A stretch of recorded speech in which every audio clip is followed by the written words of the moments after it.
La estadística se puede dividir en dos ramas, en lo que es la estadística descriptiva y la estadística inferencial. Para realizar estadística inferencial necesitamos de la descriptiva, pero para tener más coherencia o darle un mayor sustento a lo que es la estadística inferencial, nos ayudamos de lo que es la probabilidad. En sí, la probabilidad no es parte de la estadística. La probabilidad forma parte de lo que es una rama de las matemáticas. Entonces, ¿cómo vamos a definir probabilidad? La probabilidad se define como una disciplina del área de las matemáticas que proporciona herramientas para calcular medidas de incertidumbre. Incertidumbre igual a azar. El azar es todo aquello que no estamos seguros de qué va a pasar. Entonces, puede ser, por ejemplo, tirar un dado, puede ser el hecho de que vaya a llover, también puede ser, no sé, hasta de que nos vayamos a despertar tarde o no cuando vamos a la escuela. La probabilidad en sí se divide en dos partes, en lo que es la probabilidad clásica o a priori y la probabilidad frecuentista o a posteriori. ¿De qué se trata la probabilidad clásica? Bueno, la probabilidad clásica es los resultados tienen la misma probabilidad de ocurrir. Esta va más enfocado a lo que es la teoría de juegos, ya sea por ejemplo tirar un dado. Sabemos bien que si nosotros tiramos un dado, la probabilidad de que salga alguno de sus lados es un sexto. Tirar una moneda al aire, sabemos que ya sea águila o sol, esto va a ser un medio. Eso ya lo tenemos dado, ya sabemos qué es lo que va a ocurrir. Entonces, todos este tipo de probabilidades van a ingresar dentro de lo que es la clásica. ¿Qué es la probabilidad frecuentista? Bueno, es la que se va a definir como el número de veces que ocurre un evento de interés entre el número de intentos. Esta es la que vamos a emplear más a lo que es a nivel estadístico, la probabilidad frecuentista. Siempre nos vamos a basar en esta porque nosotros no estamos al 100% seguros de que, o más bien, no tenemos la misma probabilidad de ocurrir en los eventos. Ustedes pueden decir, no, si es que en macho y hembra sabemos que es 0.5. Sí, pero no en determinado número de eventos no podemos saber a ciencia cierta. Entonces, no va a ser del mismo modo. Para que esperando que quede claro, voy a pasar a la siguiente diapositiva. Vamos a poner de ejemplo. Tenemos el evento va a ser número de becerros machos que puede tener una vaca con parto gemelar. O sea, tenemos una vaca que sabemos que tiene o que va a tener, que va a parir dos becerros. O sea, ese es un parto gemelar. Y lo que queremos saber es que nazcan machos o cuántos machos van a nacer dentro de ese parto gemelar. Puede ser uno o pueden ser dos. O pueden que las dos crías sean machos. Ese es el ejemplo que pongo como a nivel de probabilidad frecuentista. Ahora vamos a pasar a lo que es los axiomas de probabilidad. Estos axiomas también lo podemos llamar como reglas de probabilidad. Los axiomas más importantes es la probabilidad de un evento, o sea, la probabilidad de A, de ser mayor o igual a 0 o menor o igual a 1. Entonces, la probabilidad solamente puede ir de 0 a 1. Nunca puede ser o menor a 0 o mayor a 1. Siempre va a ser dentro del límite de 0 a 1 y toda la cantidad de números que se encuentren dentro de ese intervalo es lo que abarca la probabilidad. O sea, un número infinito de números.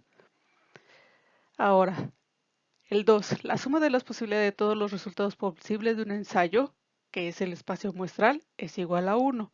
Entonces, si ustedes hacen la sumatoria de todos los eventos o de todo el ensayo, de todos los ensayos que ustedes han llevado a cabo, va a ser igual a 1.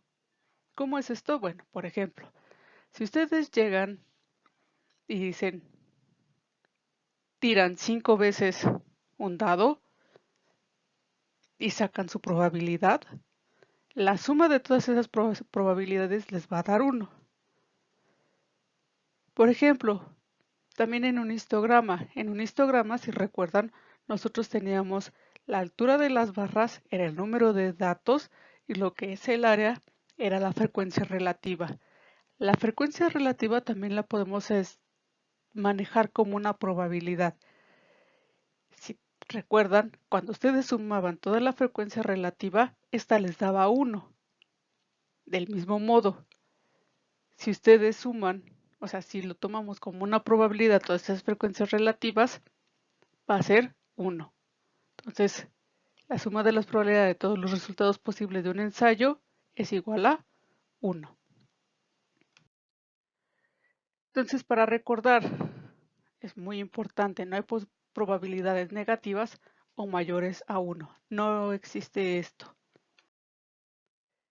Vamos a pasar a otro punto, lo que son las distribuciones de probabilidad. Bueno, las distribuciones de probabilidad no son más que modelos teóricos matemáticos de cómo sería una distribución para la población completa. Entonces dirían, bueno, está algo complejo de entender. Esto es, nosotros en las distribuciones de probabilidad son gráficas, o más bien son ecuaciones que se pueden graficar, o sea, su valor el resultado de esa ecuación se puede graficar y podemos también formar tablas. Estos son los valores que toma la variable y con qué probabilidad. O sea, nosotros, por ejemplo, tenemos un evento, llegar tarde. La variable va a ser, ¿llego tarde o no llego tarde? Entonces, llegar tarde va a tener una probabilidad y no llegar tarde va a tener otra probabilidad. Eso es lo que va a crear el conjunto de todos esos días en los que llegamos tarde o no tarde, va a formar lo que es nuestra distribución. Hay distribuciones muy complejas o hay distribuciones tan simples como la que estoy planteando. Por ejemplo, aquí tenemos todas estas son distribuciones de probabilidad que se tienen. Cada una nace de una ecuación y va a estar unida a el tipo de variable que se está manejando. Y bueno, más adelante vamos a hablar un poco de ellas. Entonces, como les decía, estas distribuciones se pueden ver representadas en lo que son gráficas o tablas. En este caso, estoy presentando una tabla. Entonces, vamos a ver un ejemplo, a ver si queda claro todo lo que son los conceptos anteriores. Habíamos dicho anteriormente que es como ejemplo un parto gemelar, que si queremos saber el número de machos dentro de un parto gemelar. Entonces, X va a representar el número de becerros machos que puede tener esta vaca que habíamos hablado. Entonces, X va a ser la cantidad de machos. Entonces, supongamos nuestros eventos, nuestros ensayos, van a ser una vaca, 2 vacas, 3 vacas y 4 vacas. Imaginen, tenemos 4 vacas y cada una de estas vacas está gestante, va a tener un parto gemelar. Entonces, vamos a ver a cada una que es si van a ser hembra o macho. Pero ojo, aquí vamos a fijarnos más, lo que interesa es el macho. Entonces, ustedes van al primer, van a ver a la primera vaca. La primera vaca tuvo, en el parto 1 nació un macho y en el parto 2 nació otro macho. Por lo tanto, como habíamos dicho que X representa el número de becerros machos, contamos 2 machos. 2 machos. Vamos a la siguiente vaca. Siguiente vaca. En el primer parto nace un macho y en el siguiente parto nace una hembra. Entonces solamente podemos contar 1 porque solamente hubo un macho. Vamos a la tercera vaca. Parto 1, nace una hembra. Parto 2, nace un macho. Entonces, como en el anterior, tenemos un macho. Entonces lo anotamos. Siguiente vaca. Llegamos al parto 1, nace una hembra. Parto 2, nace otra hembra, por lo tanto no hay ningún macho y lo marcamos como 0. Entonces, si ven, por eso estamos diciendo que es una probabilidad frecuentista. Estamos viendo que aquí no tenemos la certeza de que si van a ser macho, bueno, la probabilidad no es exacta o no tenemos la misma probabilidad de que nazcan a macho en este parto gemel, en estos partos gemelares. Y esto es una tabla de frecuencias, obviamente, ¿no? Estamos teniendo las frecuencias absolutas de lo que son machos, 2, 1, 1, 0. Ahora vamos a construir una tabla de distribución. ¿Cómo la vamos a construir? Muy sencillo. Vamos a tener que X, habíamos dicho que son los machos, y si ven en la X tenemos las posibles o el número de eventos que pasaron en la diapositiva anterior. 0 machos, un macho y 2 machos. Entonces vamos a hacer la función probabilidad de X. Probabilidad de X, ¿cómo lo vamos a obtener? Bueno, vamos a contar cuántos eventos suceden de dentro de la tabla pasada. Entonces, si recuerdan, teníamos cuántos machos no nacieron, o más bien en los 4 partos que nosotros teníamos, en cuántos de esos partos no hubo machos, 1. Entonces, 4 es el total de eventos, los 4 partos, y 1 es el evento de interés. En este caso es que no nacieron ningún macho. Siguiente, 4, total de eventos, 4 partos.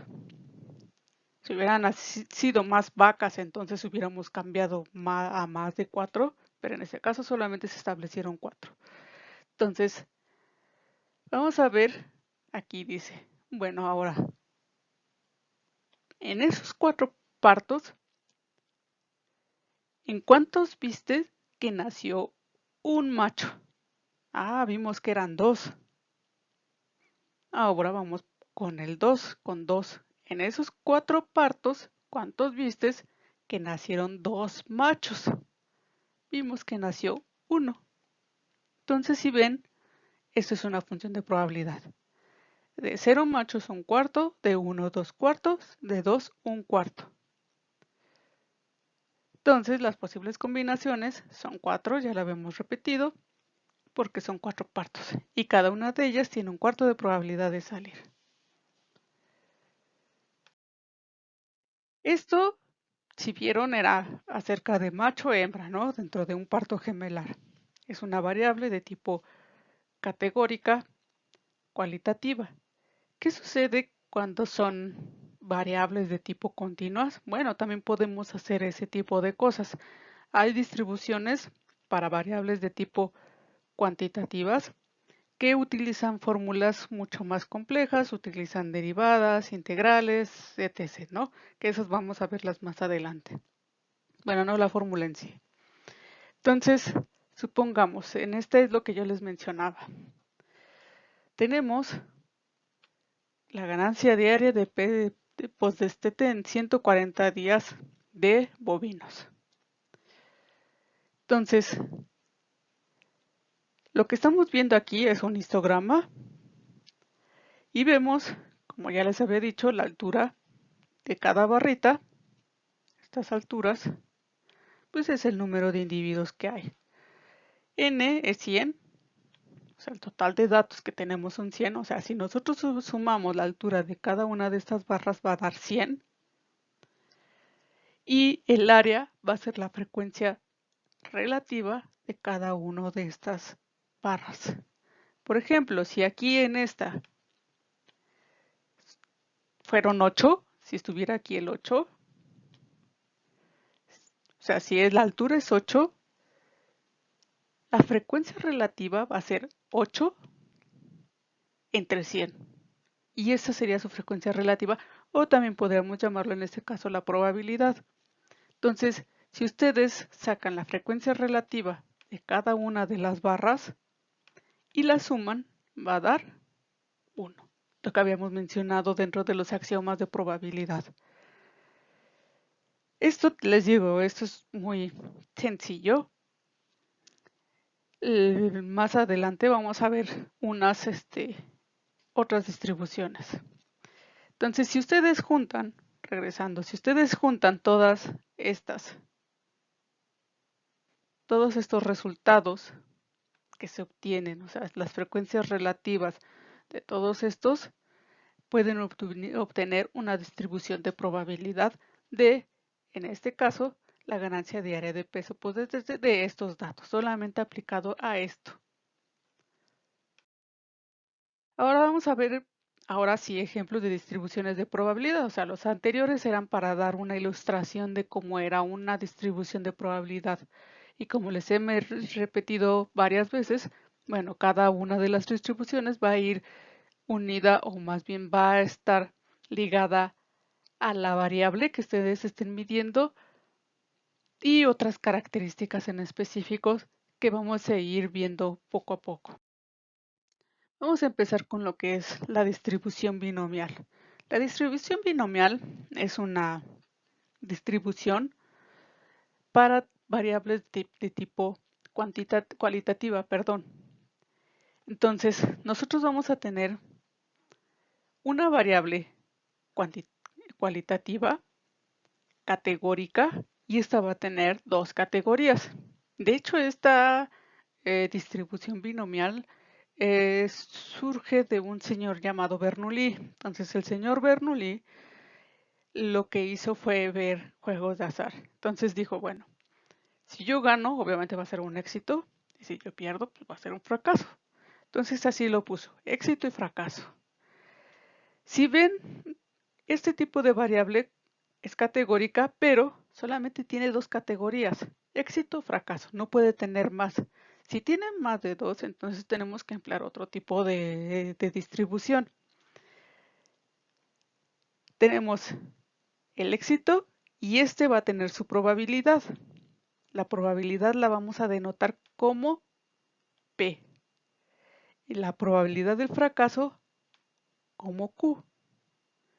Y esta se calcula como 1 menos P. Si ven, es el complemento de lo que es P. Otra de las cosas que vamos a tener es el número de ensayos, o lo que necesitamos para una distribución binomial, y lo denotamos como N. A esto, a lo que es el número de ensayos, la probabilidad de éxito y la probabilidad de fracaso, le llamamos parámetros. ¿Por qué parámetros? Porque como vimos anteriormente, estas nacen de lo que son las poblaciones. O sea, vamos a enfocarnos en lo que ya son poblaciones, no estamos hablando a nivel muestral, por eso vamos a llamarlos parámetros. Entonces, la binomial se escribe, así lo denotamos como X, X es la que estamos buscando, que se aproxima a una binomial N, P, porque ya damos por Q es el complemento de P, entonces ya lo damos por hecho. ¿Qué características tiene la distribución binomial? Bueno, la probabilidad de que ambas posibilidades P y Q van a ser constantes en todos los experimentos. O sea, ustedes, si hacen un experimento, sus probabilidades van a ser constantes.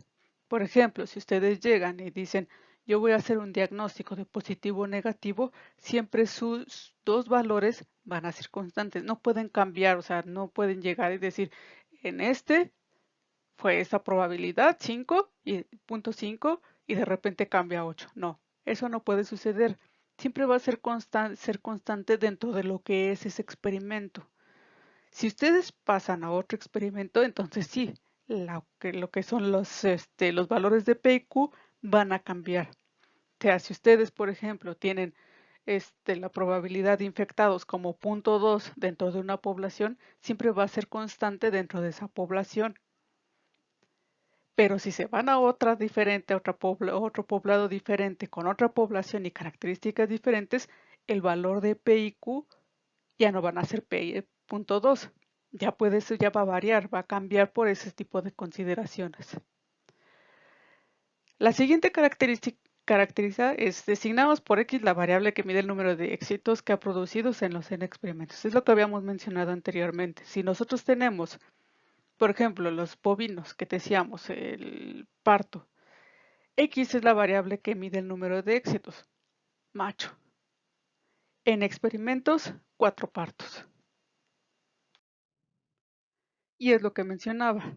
Aquí tenemos las posibles combinaciones, 4 partos, y X va a ser los machos. Y obviamente aquí esto es una variable dicotómica o de 2 categorías porque lo que estamos viendo son hembras o machos. Entonces, poniendo un ejemplo, supongamos que vamos a obtener, o más bien que queremos saber que sean 9 hembras. O sea, porque si ven, en las diapositivas anteriores solamente decíamos un evento, ¿no? O sea, la probabilidad de que nazca un macho, la probabilidad de que seleccionar un animal. En este caso, en las probabilidades, en las distribuciones de probabilidad, perdón, lo que vamos a ver es que ya estamos acumulando, ya estamos buscando números mayores a 1. Entonces, en este caso, en la diapositiva dice a lo más sean 9 hembras. Entonces, estamos buscando ya, o sea, pasando a otro problema, que en un parto, o más bien en una cantidad de partos, 9 de esos animales que nazcan sean hembras. ¿Cuánto es la cantidad que se está estableciendo? Lo vemos aquí, son 14. N es igual a 14. O sea, lo que estamos diciendo, lo que está diciendo el problema es, bueno, llegas a una explotación donde tienen 14 vientres y en este caso quieres saber, o cuál, más bien, si quieres saber la probabilidad de que a lo más 9 sean hembras dentro de esos 14 partos. X es 9. Entonces, dice, requiere la probabilidad acumulada de 0 a 9, porque es lo que está diciendo, a lo más 9 sean hembras. No me está diciendo que sea exactamente, sino que me está haciendo un acúmulo de lo que es la probabilidad de 0 a 9.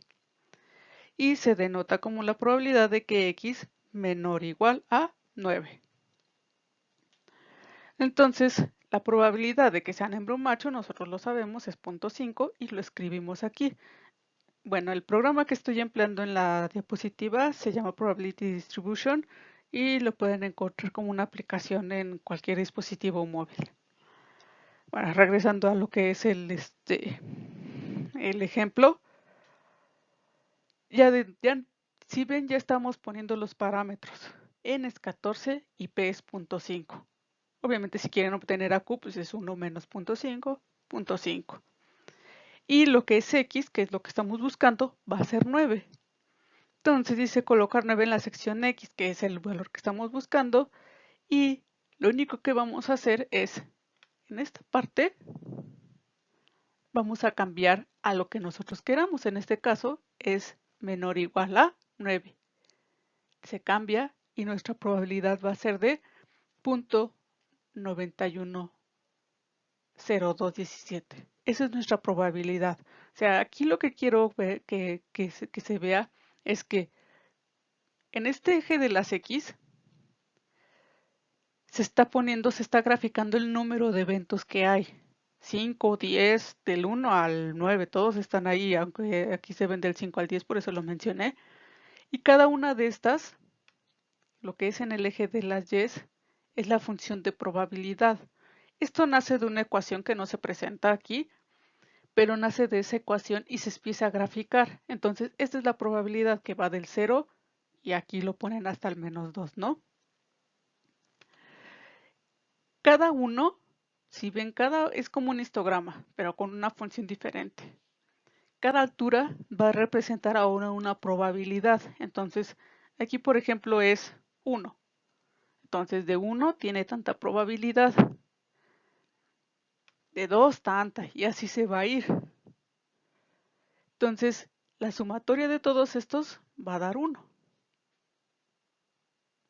Y lo que está haciendo aquí el programa es decir, bueno, nosotros decimos a lo más sean 9. A lo más es menor o igual. Entonces, está juntando todos los que son rositas, todas estas probabilidades que cada barrita es de manera individual, las está sumando y te las está presentando aquí, en esta parte. ¿Qué es lo que estamos buscando? Y esto, que es verde, no le está haciendo caso. Entonces, nuestro interés es esto, x menor o igual a 9.9102. Entonces, es lo que, o sea, quiero que se entienda, cada dato, cada valor, o sea, cada parto va a tener una probabilidad de aparición.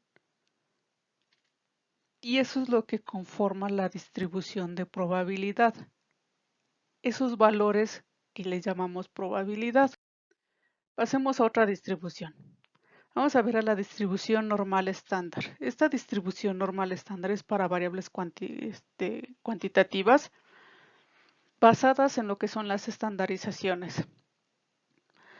Van a tener como parámetros la media igual a 0 y la varianza igual a 1. Entonces, ¿por qué tienen esto? Si recuerdan, la estandarización era una ecuación. Decía z es igual a x y menos el promedio entre la desviación estándar. Esa era la fórmula. Entonces, nosotros cuando hacíamos esta fórmula siempre salían valores negativos o positivos, pero van del menos 4 al 4. Muy raro es que salgan mayores a estos o menores a estos. Esto es lo que se presenta aquí. Bueno, más bien en el eje de las X. Y estos valores de menos 4 a 4 van a tener su probabilidad y esto es lo que se representa ahí como el área bajo la curva. Si ustedes sacan el promedio de lo que es de menos 4 a 4, va a resultar 0, porque si ven son negativos de un lado y positivos del otro. Y la varianza va a ser igual a 1. Recuerden que al elevar un dato al cuadrado, se le quita el negativo. Entonces, obteniendo la varianza va a ser igual a 1. ¿Cómo se va a denotar el valor que buscamos? Como z. Entonces, se escribe z, se aproxima a una normal con 0, que es la media, 1, pero para simplificar nada más se pone 0,1.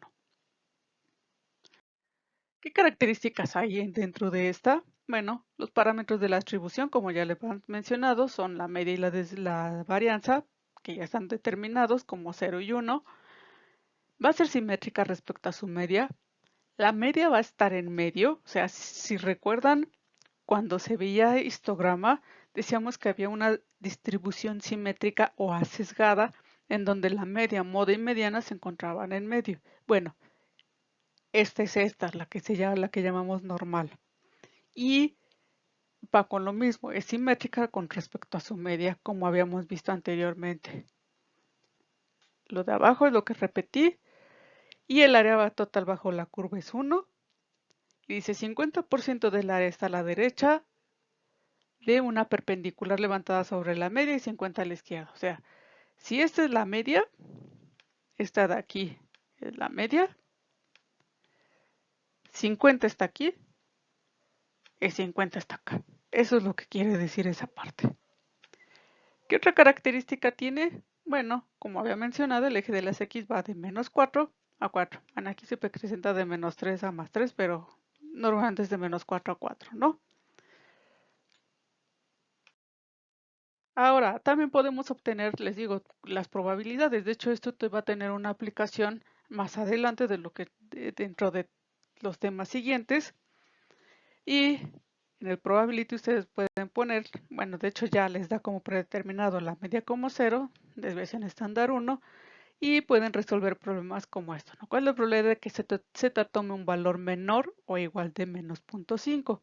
Aquí, ojo, esto es aquí dice igual. Es algo que no puse en la diapositiva, disculpen. Cuando dicen igual, en una variable de tipo cuantitativa no existen iguales, o sea, ustedes no pueden sacar por el tipo de ecuación de la que se obtiene estas probabilidades, no permite sacar valores exactos. O sea, si ustedes dicen, yo quiero saber la probabilidad de que tome exactamente menos 1.5 para una variable cuantitativa, o sea, variable cuantitativa, ya sea peso, altura, longitud, todas ese tipo de cosas, no se pueden valores exactos. Porque a nivel matemático no se puede. O sea, ahí hay un error. Y aparte, bueno, pues para ese tipo de variables, muchas veces sí, nosotros lo llegamos a redondear, pero si somos más precisos puede ser mucho más grande el valor, ¿no? O sea, puede tener mucho más decimales. Entonces, aquí eso es por cuestiones del ejercicio, pero en sí recuerden, para una variable cuantitativa no existen valores exactos. Lo que es una variable cualitativa sí existen. Por ejemplo, para una distribución binomial sí se puede conocer valores exactos como igual a 5, exactamente 8. Eso sí se puede porque son, si recuerdan, son más o menos más que nada conteos. Entonces eso sí se puede. Aquí en variables cuantitativas, olvídenlo. Aquí pues, hubo un error y ya con respecto al problema. Entonces, bueno, regresando. ¿Cuál es la probabilidad de que z tome un valor menor o igual de menos 1.5? ¿Cuál es la probabilidad? O sea, esto sería un valor estandarizado, al fin y al cabo, el menos 1.5. Bueno, entonces 0, 1, ponemos a x, si no dice z, porque por cuestiones de diseño yo creo, menos 1.5, y lo único que buscamos es un símbolo menor o igual aquí. Símbolo menor a x. De hecho, si ven el programa no tiene como en el anterior de binomial, no tiene el símbolo de igualdad. Si recuerdan, en el anterior debería menor y una barrita que es la igualdad. En este caso nada más se presenta el símbolo de menor. Entonces, ponen p, x menor a x y esto es igual a 0.060, 0.0668. Ese es lo que sería el resultado. Y les repito, esto va a tener una aplicación mayor en lo que es los temas siguientes. Vamos a ver otra y última distribución. Bueno, última con respecto a la presentación. Vamos a seguir viendo más distribuciones a lo largo de los temas que se vayan viendo. La distribución T de Student. La distribución T de Student es igual una distribución para una variable continua o cuantitativa, como quieran mencionarlo, y se denota como T se aproxima a T minúscula K. ¿Qué es esta K? Son los grados de libertad. Entonces, nosotros vamos a tener que el parámetro de la distribución de T de Student ya no va a ser ni la media, ni la desviación estándar, ni N, ni P, va a ser T. Si ven todas las distribuciones van a tener su parámetro diferente. Y esto va a ser, les repito otra vez, con respecto a lo que es el tipo de variable. Y en este caso, ya entrando en específicamente en esta distribución, también va a valer el tamaño de muestra que se esté manejando. Entonces, ¿qué características tiene esta distribución? Tiene media cero. Van a decir, bueno, esto se parece a la normal. Es simétrica respecto a su media. También la normal lo tiene. El área total bajo la curva es 1. Estas tres, todas las normales, entonces me dirán, bueno, ya me estoy confundiendo. ¿Cuál es la diferencia entre una distribución T y una normal? Entonces, si seguimos al siguiente, obviamente, ¿verdad? La función de densidad T define una familia de distribuciones, pues para cada valor de K, grados de libertad, recuerden, se tendrá una función diferente. O sea, en lo que respecta a la normal, nosotros siempre vamos a tener la media y la desviación estándar. Y siempre va a ser eso, 0 y 1, siempre. Pero con respecto a K, que son los grados de libertad, va a variar. ¿Por qué va a variar? Porque K va a depender del tamaño de muestra que se tenga. O sea, en la normal solamente estamos tomando en cuenta esos dos valores, media y desviación, y ya están dichos. pero en lo que son los grados de libertad va a depender de la cantidad, y muchas veces no solamente de la cantidad de muestra que se tenga, sino el número de poblaciones que se tengan. O sea, no va a ser igual si ustedes tienen macho y hembra y con un determinado número de individuos en cada grupo, a cuando ustedes tienen, por ejemplo, una población.